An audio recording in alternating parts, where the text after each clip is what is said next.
The Indian Navy has just test-fired the K-4 ballistic missile from INS Arighaat nuclear submarine. This Indian indigenous nuclear missile can hit Beijing from the Bay of Bengal. With a range of 3,500 kilometers, the successful test firing of the K-4 missile is a game-changer for India's nuclear deterrence against the Chinese PLA.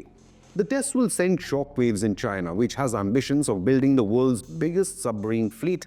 But now, the Indian Navy too has a weapon that can cripple the PLA and the CCP leadership.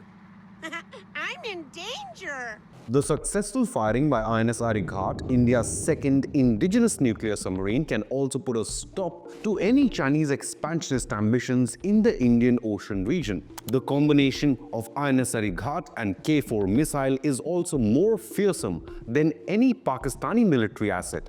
Thus, Pakistani Navy would be well advised to remain hidden in Karachi harbour like it did in the 1971 war. India has now become a part of a select group of nations capable of firing nuclear missiles from land, air and the sea.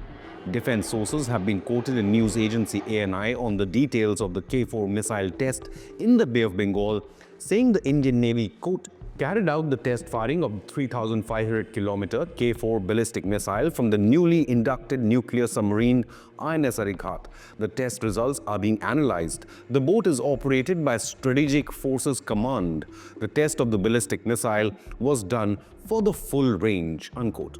INS Arighaat, weighing almost 6,000 tons, was inducted this August during a commissioning ceremony held in Visakhapatnam and attended by Defense Minister Rajnath Singh. With a length of over 111 meters and capable of reaching depths as deep as 400 meters, INS Arighaat can be armed with 4 K-4 missiles or 12 K-15 Sagarika missiles, which have a range of 750 kilometers, boosting India's second strike capabilities. As such, nuclear submarines are nearly impossible to track and thus difficult to counter. INS Arighaat is an upgraded variant of India's first indigenous SSBN, INS Arihant, named after the Sanskrit term that translates to destroyer of the enemy. But what about K-4? The K-4 SLBM is a naval version of the trusted Agni-3 intermediate range ballistic missile or IRBM.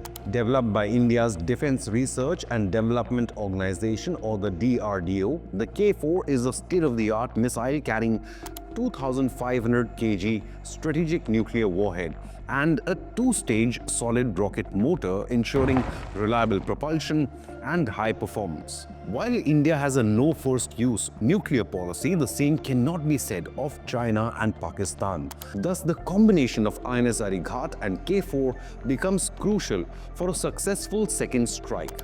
Meanwhile, Indian Navy has in the past tracked Chinese SSBNs in the Indian Ocean neighborhood. PLA has also deployed its submarines for counter-piracy patrols of the east coast of Africa. To counter China's growing threat, India's third SSBN, INS Aridaman, which is codenamed S4, is expected to be commissioned as early as next year.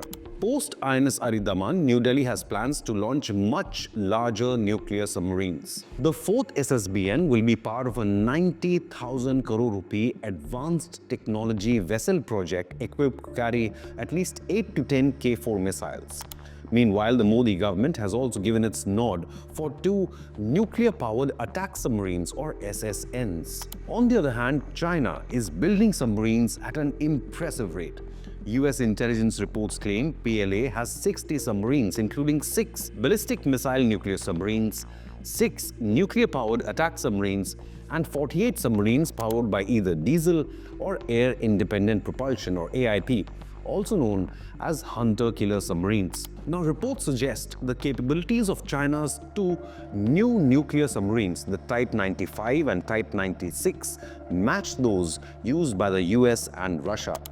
To counter such aggressive Chinese military ambitions, how important is it for India to boost its own second strike capabilities with a formidable nuclear submarine fleet? Leave a comment with your opinion, hit the like button and subscribe to Inconnect News.